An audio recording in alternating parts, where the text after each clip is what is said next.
नमस्कार।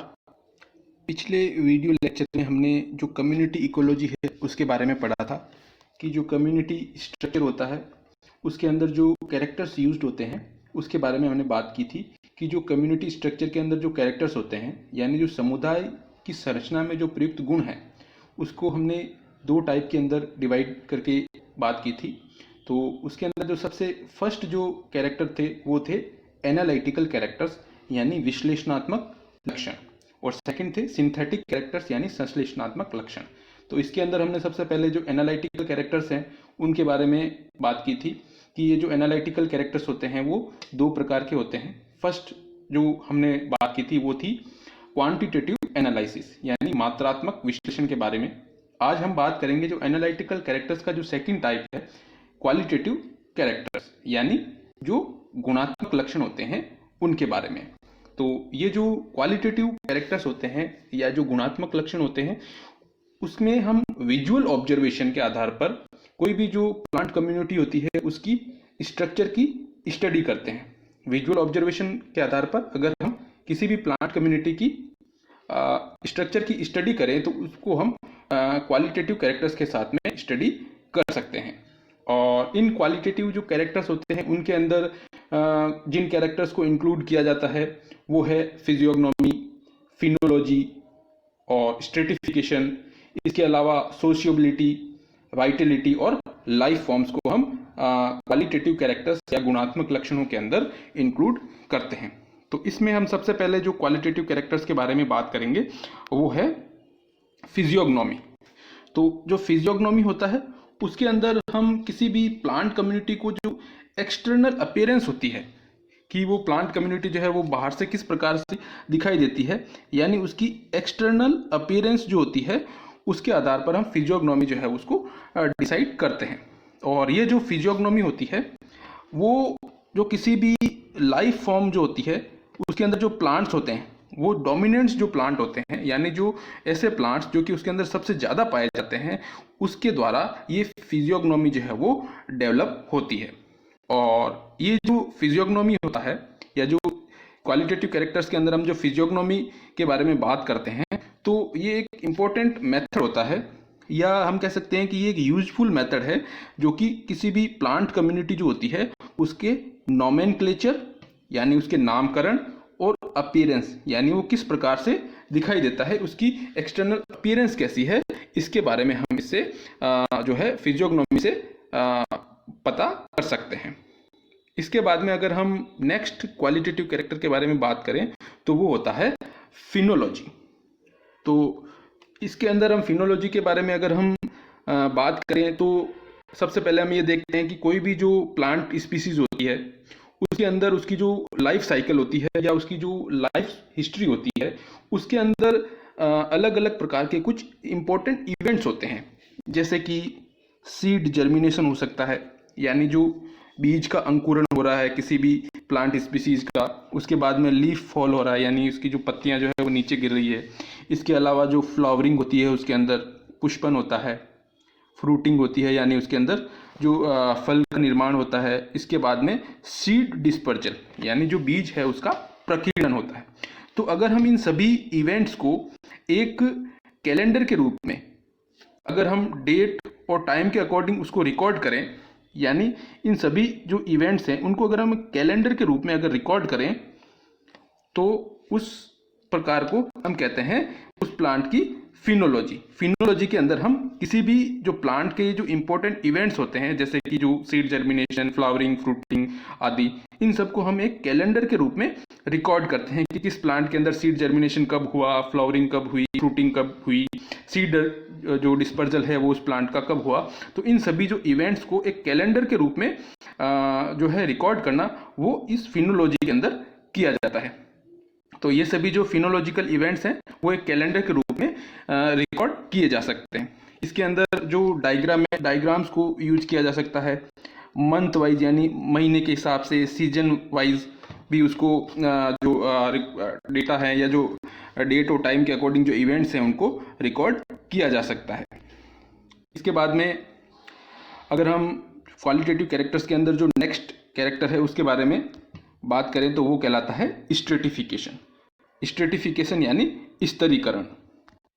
तो स्ट्रेटिफिकेशन या जो स्तरीकरण होता है उसके अंदर हम ये बात करते हैं कि जो कोई भी प्लांट कम्युनिटी होती है, यानी जो कोई भी जो पादप समुदाय है उसके अंदर जो डिफरेंट स्पीसीज पाई जाती है, अलग अलग जो प्लांट स्पीसीज होती है, वो उनका जो डेवलपमेंट होता है किसी भी एरिया के अंदर, जो अलग अलग प्लांट स्पीसीज होती है उनका जो डेवलपमेंट होता है वो कई सारे प्रोसेस जो होते हैं या प्रक्रियाएं हैं उनके ऊपर निर्भर करता है। जैसे कि अडेप्टेशंस, यानी वो जो प्लांट स्पीसीज है उसकी उस एरिया के अंदर क्या अनुकूलताएं हैं, अडेप्टेशन क्या है।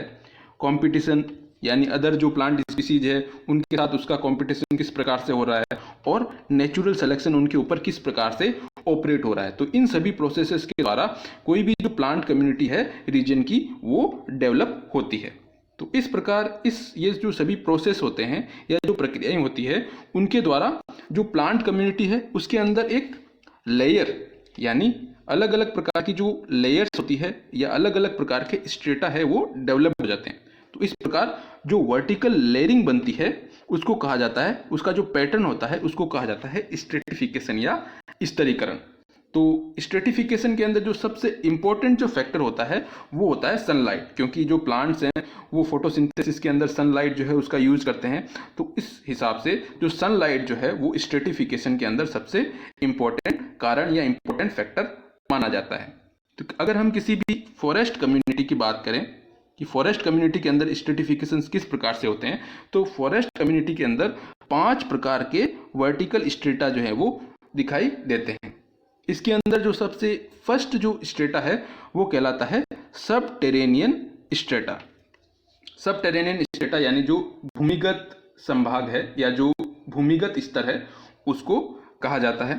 तो इसके अंदर जो प्लांट्स हैं उनका जो बेसल पोर्शन है, यानी जो सबसे आधार का भाग है, वो भाग जो कि लिटर और डेब्रिस, यानी जो पत्तियां नीचे गिर चुकी है, जो प्लांट के भाग जो नीचे गिर चुके हैं उनके द्वारा जो कवर होने वाला जो पार्ट है वो सब टेरेनियन स्ट्रेटा के अंदर इंक्लूड किया जाता है।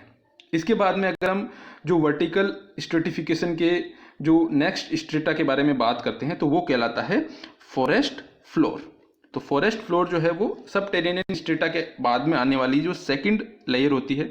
यहाँ पर जो लिटर होता है वो बहुत ज़्यादा मात्रा में होता है, यानी अबंडेंट लिटर यहाँ पर पाया जाता है। और इस जो फॉरेस्ट फ्लोर का जो ये जो रीजन होता है वो जोन ऑफ डीकम्पोजिशन कहलाता है, क्योंकि यहाँ पर अपघटन जो है, लीफ जो लिटर होता है उसका अपघटन यहाँ पर स्टार्ट होता है। इस कारण जो फॉरेस्ट फ्लोर जो होता है वो जोन ऑफ डीकम्पोजिशन कहलाता है। इसके बाद में हम स्ट्रेटिफिकेशन के अगर नेक्स्ट स्ट्रेटा की बात करें तो वो कहलाता है स्ट्रेटम ऑफ हर्बेसियस वेजिटेशन, यानी ऐसा स्ट्रेटा या ऐसी लेयर जहां पर हर्बेसियस जो वेजिटेशन है यानी जो शाकीय वनस्पति है वो पाई जाती है। तो ये फॉरेस्ट फ्लोर के बाद में आने वाली जो थर्ड लेयर है वो होती है। और इसके अंदर कई सारे जो हर्बेसियस प्लांट्स हैं उनको इंक्लूड किया जाता है, जैसे कि जो ग्रासेस होते हैं या जो डाइकोटिलीडन्स होते हैं, एनुअल्स, यानी जो ऐसे द्विबीजपत्री पादप जो कि एक वर्षीय होते हैं, उन सभी को जो है इसके अंदर इंक्लूड किया जाता है जो स्ट्रेटम ऑफ हर्बेसियस वेजिटेशन होता है। तो इसके बाद में जो स्ट्रेटिफिकेशन का जो नेक्स्ट स्ट्रेटम है वो है स्ट्रेटम ऑफ श्रब्स, यानी जो शूप होते हैं या जो झाड़ीनुमा जो प्लांट्स होते हैं उनका जो स्ट्रेटा है वो इसके अंदर इंक्लूड किया जाता है। तो ये इसकी जो लोकेशन की बात करें कि तो ये सबसे जो क्राउन लेयर होती है, यानी जो सबकी जो टॉप लेयर होती है उसके नीचे की तरफ पाया जाता है, और जो हर्बेसियस स्ट्रेटा है उसके ऊपर की तरफ ये पाया जाता है। तो यहाँ पर जो श्रबी लाइफ फॉर्म है वो हमें देखने को मिलती है, यानी जो झाड़ीनुमा जो पादप रूप हैं वो यहाँ पर पाए जाते हैं। इसके बाद में जो नेक्स्ट स्ट्रेटा है वो कहलाता है stratum of tree. Stratum of tree जो है यानी जो वृक्षीय स्तर है वो, तो इसके अंदर जो सभी प्रकार के जो लार्ज साइज के जो ट्री होते हैं उनको इंक्लूड किया जाता है। ये जो है टॉप मोस्ट लेयर यानी सबसे ऊपर की लेयर होती है जिसको कि सबसे ज़्यादा सनलाइट जो है वो प्राप्त होती है। और ये किसी भी जो प्लांट कम्युनिटी होती है या जो पादप समुदाय होता है उसकी जो हाईएस्ट लिमिट होती है ये स्ट्रेटम ऑफ ट्री। तो इस प्रकार जो सनलाइट के बेसिस पे हम बात करें तो सबसे ज़्यादा जो सनलाइट है वो जो स्ट्रेटम ऑफ ट्री है उनको मिलती है, क्योंकि ये जो सबसे ऊंचाई पर पाए जाते हैं। तो इस प्रकार ये जो स्ट्रेटा है वो अलग अलग पार्ट के अंदर डिवाइड किए जाते हैं। तो ये जो क्वालिटेटिव कैरेक्टर्स थे उसके अंदर था स्ट्रेटिफिकेशन।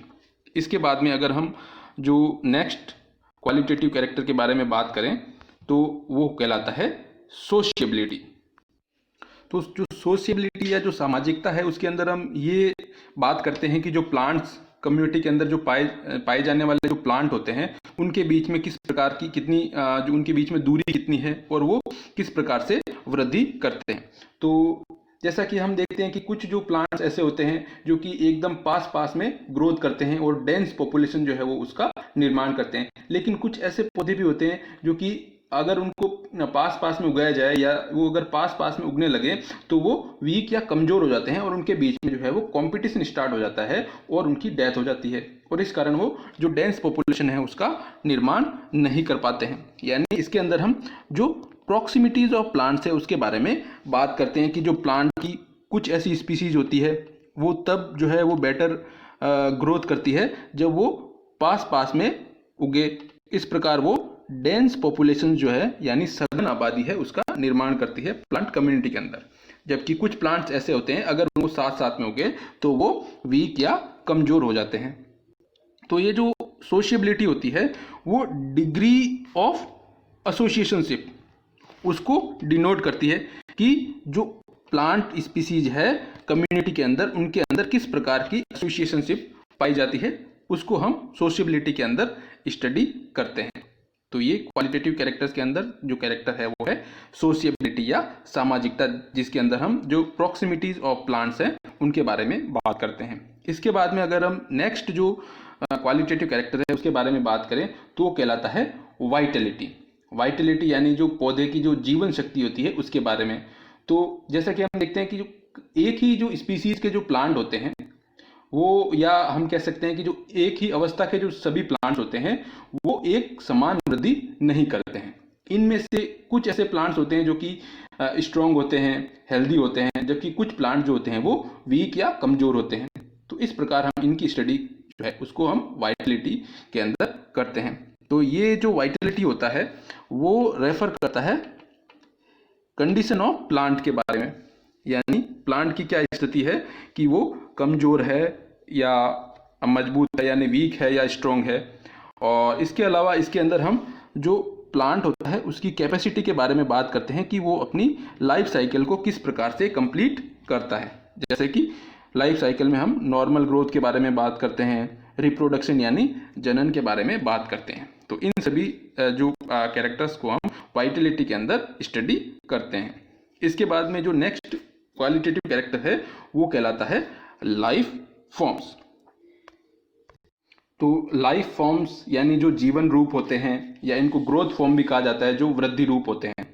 तो इसके अंदर हम कोई भी जो प्लांट कम्युनिटी के अंदर जो पाए जाने वाले प्लांट होते हैं या जो पौधे होते हैं वो क्लाइमेट यानी आसपास के जो वातावरण में किस प्रकार से अनुकूल होते हैं या उनकी एडेप्टेशन कैसी होती है इसके बारे में बात करते हैं। तो एक साइंटिस्ट थे रॉन्कियर, उन्होंने इन लाइफ फॉर्म को जो है सबसे ज़्यादा इम्पोर्टेंट माना था। उन्होंने ये बताया था कि जो प्लांट्स में जो आसपास का जो क्लाइमेट है या जो जलवायु है उसके अंदर उसका जो अनुकूलन जो है, जलवायु का अनुकूलन पादपों में किस प्रकार से जो पादप हैं वो जलवायु के प्रति अनुकूलित हैं, ये जो है इनके बीच में संबंध को दर्शाया था कि जो प्लांट के अंदर अडेप्टेशंस होते हैं और उसके जो चारों ओर का क्लाइमेट है उसके बीच में जो रिलेशनशिप है उसको लाइफ फॉर्म के द्वारा दर्शाया गया था। उन्होंने ये बताया था कि जो प्लांट्स होते हैं उनकी जो सर्वाइवरशिप होती है वो प्लांट्स के जो सीड्स होते हैं या जो पेरिनेटिंग स्ट्रक्चर्स होती है, पेरिनेटिंग ऑर्गन्स होते हैं या जो पेरिनेटिंग बड्स होती है उनके ऊपर निर्भर करती है। तो रॉन्कियर ने जो है अलग अलग टाइप की जो लाइफ फॉर्म थे उनके बारे में बताया था। तो सबसे पहला जो लाइफ फॉर्म रॉन्कियर ने बताया था वो था फेनेरोफाइट्स। तो फेनेरोफाइट्स के अंदर उन प्लांट्स को इंक्लूड किया जाता है जैसे कि जो ट्रीज होते हैं या जो श्रब्स होते हैं। तो ये जो सभी प्लांट्स हैं वो फेनेरोफाइट्स के अंदर इंक्लूड किए जाते हैं। इनकी ये विशेषता होती है कि इनके अंदर जो पेरिनेटिंग बर्ड्स होती है यानी जो चिरकालिक जो बर्ड होती है वो वेल प्रोटेक्टेड नहीं होती है, यानी उनकी चारों ओर आवरण अच्छी तरह से नहीं पाया जाता है, पूरी तरह से वो आवृत नहीं होती है। और ये जो पेरिनेटिंग बर्ड्स होती है वो प्लांट्स में काफ़ी ऊंचाई पर पाई जाती है, यानी जो ग्राउंड सरफेस है उससे काफ़ी ऊंचाई पर ये चिरकालिक संरचनाएं देखने को मिलती है फेनेरोफाइट्स के अंदर। अगर हम इसको डायग्राम से समझें तो जैसे कि हम इस डायग्राम में देख सकते हैं, ये फेनेरोफाइट्स जो हैं उनको दर्शाया गया है। तो इसके अंदर ट्रीज और श्रब्स जो है उनको इंक्लूड किया गया है। तो इसमें हम देख सकते हैं कि जो पेरिनेटिंग बर्ड्स होती है, यानी जो चिरकालिक संरचनाएं हैं प्लांट्स की, जिनके द्वारा वो नेक्स्ट जनरेशन जो है उसको प्रोड्यूस करेगा, वो प्लांट्स में ज़मीन से काफ़ी ऊंचाई पर पाई जाती है। जैसे कि हम इसमें देख सकते हैं, ज़मीन से काफ़ी ऊंचाई पर ये पेरिनेटिंग बर्ड्स पाई जाती है। इसके बाद में अगर हम नेक्स्ट लाइफ फॉर्म की बात करें तो वो कहलाता है कैमीफाइट्स। तो ये जो प्लांट्स होते हैं इनके अंदर जो पेरिनेटिंग स्ट्रक्चर्स होती है या जो चिरकालिक संरचनाएं होती है, वो जो ग्राउंड लेवल होता है उससे लगभग 25 सेंटीमीटर की जो है हाइट के ऊपर पाई जाती है। और इस प्रकार के जो प्लांट्स होते हैं वो मोस्टली जो हायर एल्टीट्यूड और लेटीट्यूड्स के अंदर पाए जाते हैं, यानी अत्यधिक जो ठंडे प्रदेश होते हैं वहाँ पर इस प्रकार के प्लांट पाए जाते हैं। अगर हम इनके एग्जाम्पल की बात करें तो इसके अंदर आते हैं ग्रेविया, ट्राइफोलियम और ग्लोबुलेरिया। तो ये सभी कैमीफाइट्स होते हैं जिनके अंदर जो पेरिनेटिंग स्ट्रक्चर्स होती है वो जमीन से लगभग 25 सेंटीमीटर की ऊंचाई पर पाई जाती है। इसके बाद में जैसे अगर हम कैमीफाइट्स को डायग्राम से समझे तो ये जो है कैमीफाइट्स जो हैं उसका डायग्राम है। तो इसके अंदर जो बर्ड्स हैं वो जो ज़मीन की सरफेस से लगभग 25 सेंटीमीटर की ऊंचाई पर पाई जाती है। इसके बाद में अगर हम नेक्स्ट लाइफ फॉर्म की बात करें तो वो है हेमीक्रिप्टोफाइट्स। तो हेमीक्रिप्टोफाइट्स के अंदर जिन प्लांट को इंक्लूड किया जाता है उनके अंदर जो पेरिनेटिंग स्ट्रक्चर होती है वो सॉइल सरफेस यानी जो भूमि की सतह है उसके ऊपर पाई जाती है। और अगर हम ये देखें कि ये जो पेरिनेटिंग स्ट्रक्चर्स होती है जो बर्ड्स और शूट्स के अंदर रूप में होती है, वो जो सॉइल और डेड जो लीव्स होती है, यानी जो मृदा और जो नीचे गिरी हुई जो पत्तियां होती है उनके द्वारा प्रोटेक्टेड होती है सॉइल की सरफेस के ऊपर। हेमीक्रिप्टोफाइट्स के अंदर जो प्लांट्स आते हैं वो होते हैं बाईएनियल और पेरेनियल हर्ब्स, यानी ऐसे शाकीय पौधे जो कि द्विवर्षीय और बहुवर्षीय होते हैं। अगर हम इसको डायग्राम से समझें तो ये हैं हेमीक्रिप्टोफाइट्स। तो इसके अंदर हम देख सकते हैं कि जो पेरिनेटिंग स्ट्रक्चर्स है या जो बर्ड्स हैं वो सॉइल सरफेस के ऊपर पाई जाती है। इसके बाद में अगर हम नेक्स्ट लाइफ फॉर्म की बात करें तो वो कहलाता है क्रिप्टोफाइट्स। जो इसके अंदर जो पेरिनेटिंग स्ट्रक्चर्स होती है वो मृदा के अंदर दबी हुई रहती है, यानी वो सॉइल के अंदर बरीड फॉर्म में पाई जाती है, सामान्यतया बल्ब और राइजोम के रूप में। तो ये जो बल्ब और राइजोम होते हैं वो प्लांट के अंदर जो है फूड स्टोरेज का काम करते हैं, यानी इनके अंदर जो है प्लांट जो है फूड स्टोर करता है। और इन जो पेरिनेटिंग स्ट्रक्चर होती है यानी जो बल्ब्स और राइजोम होते हैं, ये जो स्ट्रक्चर हैं वो प्लांट को एडवर्स क्लाइमेटिक कंडीशन यानी विपरीत जो जलवायु परिस्थितियां हैं उनके अंदर खड़े रहने में या उनके अंदर उसकी हेल्प करती है, जिससे इन प्लांट्स जो है ये एडवर्स क्लाइमेटिक कंडीशंस का सामना कर सके। तो जो इसके अंदर जो क्रिप्टोफाइट्स के अंदर जो पेरिनेटिंग स्ट्रक्चर्स है वो बल्ब्स और राइजोम्स के रूप में पाई जाती है, जो कि सामान्यतया जो सॉइल है या जो मृदा है उसके अंदर दबा हुआ रहता है। जैसे कि इस डायग्राम में हम देख सकते हैं, तो ये हैं जियोफाइट्स। जियोफाइट्स को क्रिप्टोफाइट्स भी कहा जाता है। तो इसके अंदर हम देख सकते हैं कि जो पेरिनेटिंग स्ट्रक्चर है जैसे कि ट्यूबर है या इसके अलावा ट्यूबर के अलावा जो राइजोम है, तो ये सभी जो पेरिनेटिंग स्ट्रक्चर है वो सॉइल की सरफेस के नीचे दबे हुए रहते हैं। या राइजोम और ट्यूबर्स के अलावा जो बल्ब होता है यानी जो कंद होता है, तो ये सभी जो स्ट्रक्चर्स होती है वो पेरिनेटिंग स्ट्रक्चर होती है क्रिप्टोफाइट्स या जियोफाइट्स के अंदर। इसके बाद में अगर हम नेक्स्ट जो लाइफ फॉर्म के बारे में बात करें तो वो कहलाता है थीरोफाइट्स।